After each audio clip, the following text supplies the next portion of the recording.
Tell us about some of your experience in the IWA Mid-South, because that's kind of where you got some national attention, Right. and there was a bunch of great workers out of there. What was the experience like down there? Well, it was kind of like a meat grinder with all the death matches. Sometimes I would do like two a week.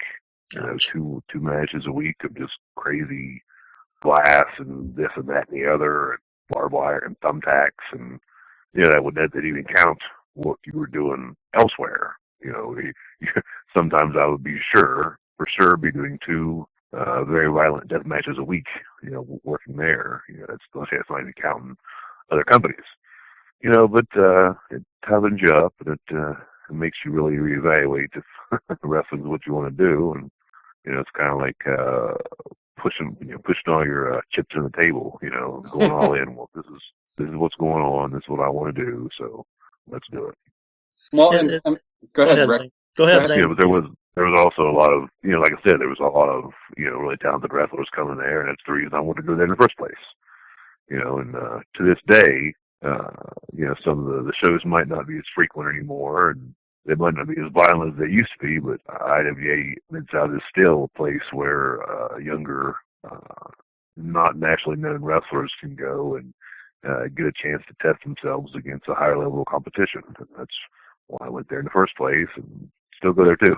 Not now I'm the guy that they test people out against me now. That's how it works.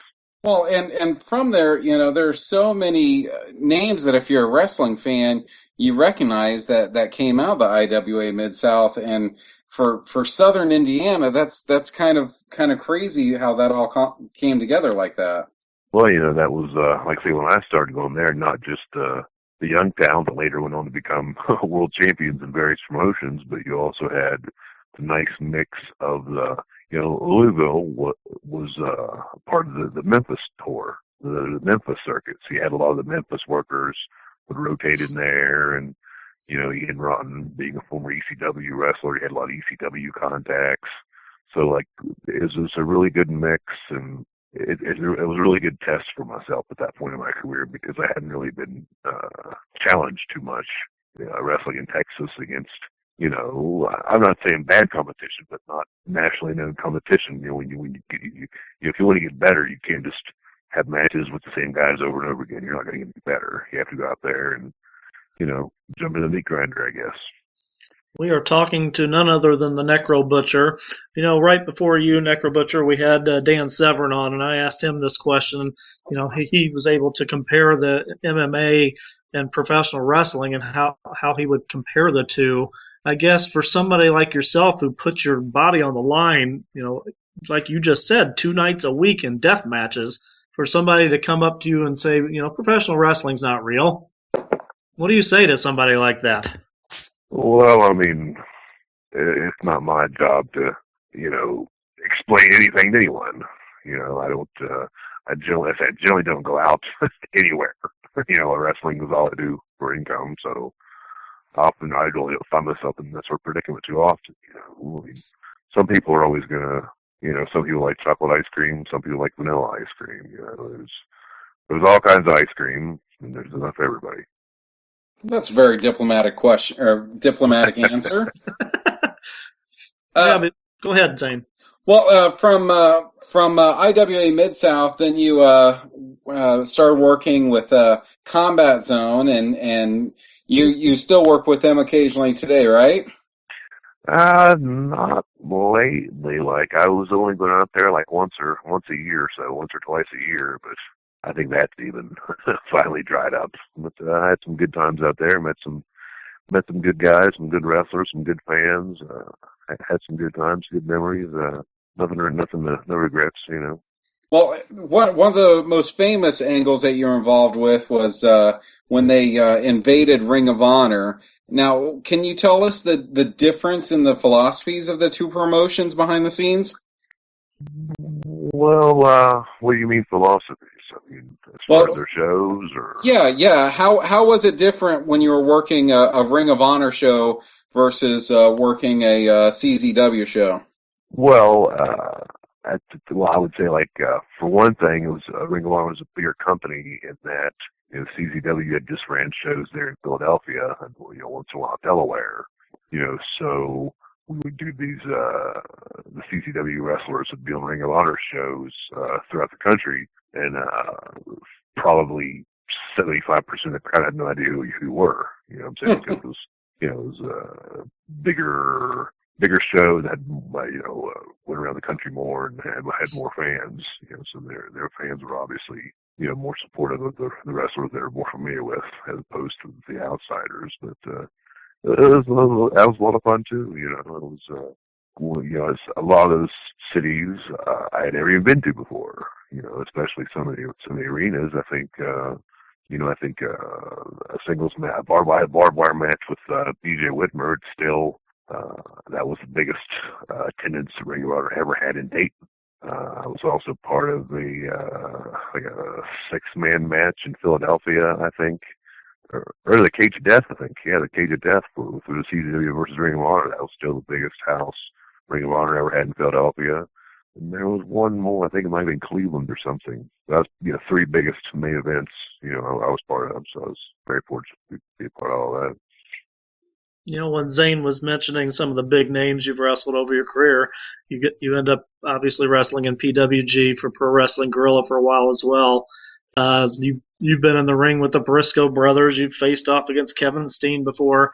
But you also had a match against Daniel Bryan when he was still known as Bryan Danielson at the time. Necro Butcher, I guess my question to you, did you ever in a million years think he would become as huge of a star as he is right now? Well, there's that was, I began working at PWG more or less from the context of me at Ring of Honor and working on all those shows Ring of Honor. I mean, they just had some really, really tremendously talented individuals, and it wasn't like, I never thought, well, I could never see this guy being a big star. It was actually the opposite. I would look around the Ring of Honor locker room and think, why aren't these guys big stars? They're that good. There's, that's where a lot of it's really fortunate for those guys to move up, to bigger company, because it's really difficult nowadays. It seems like anymore, if you have any kind of experience, it works against you.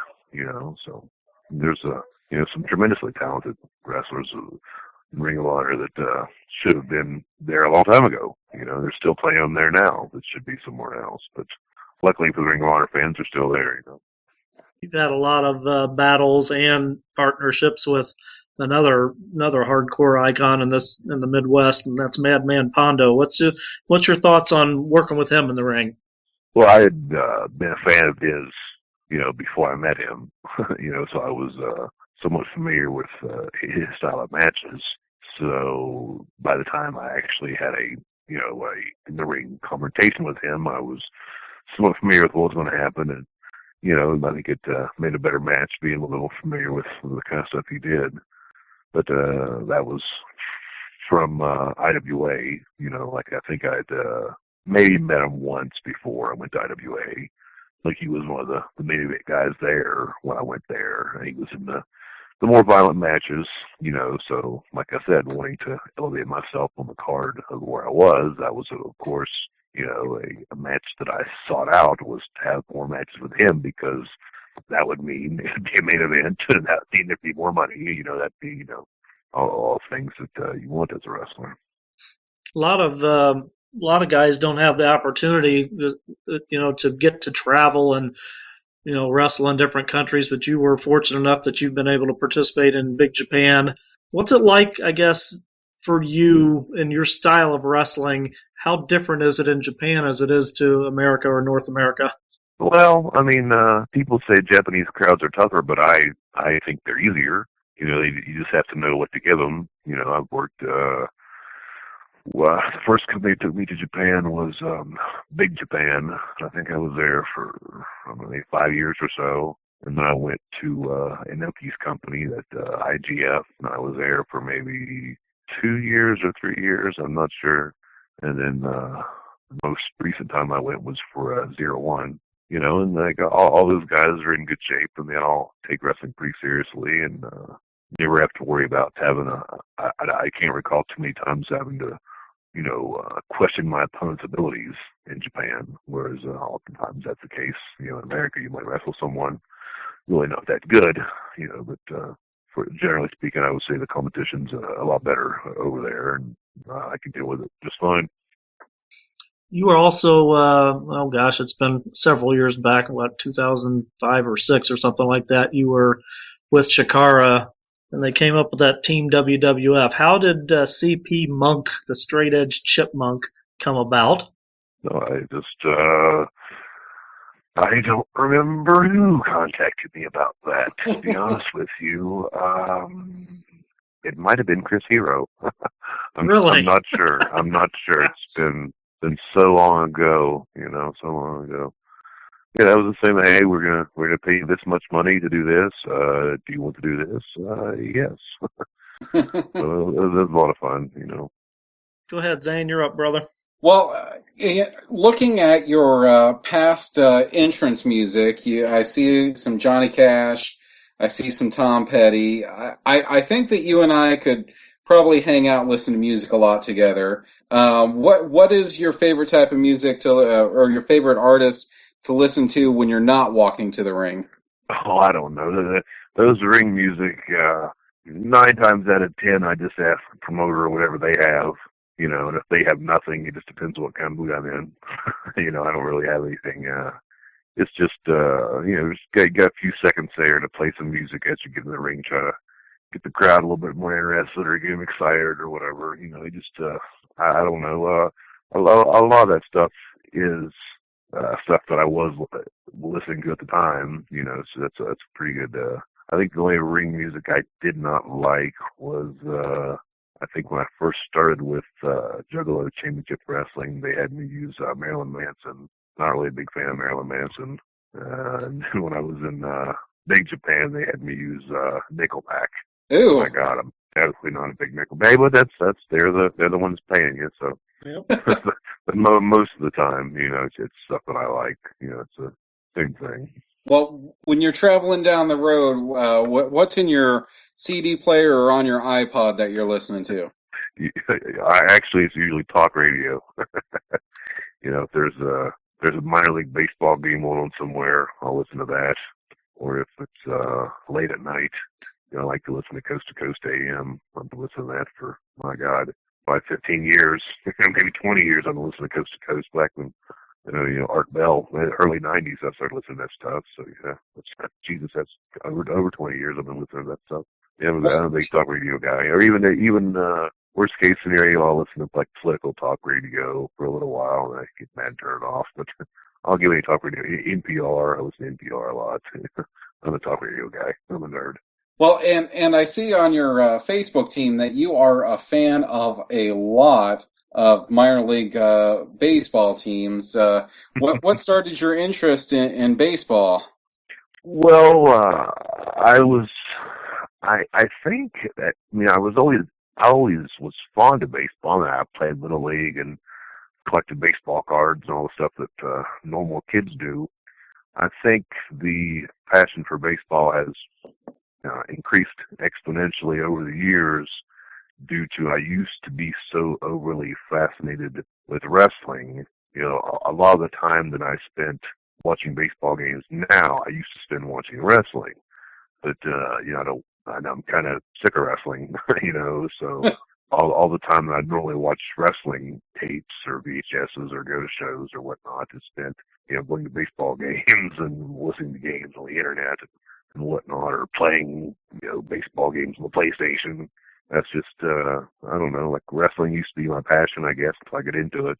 And then just, the more I get into it, the more baseball kind of became my passion, There's have you been up to Indianapolis to check out our Indianapolis Indians? No, I would love to. I would love to. There's a Pirates AAA team, correct?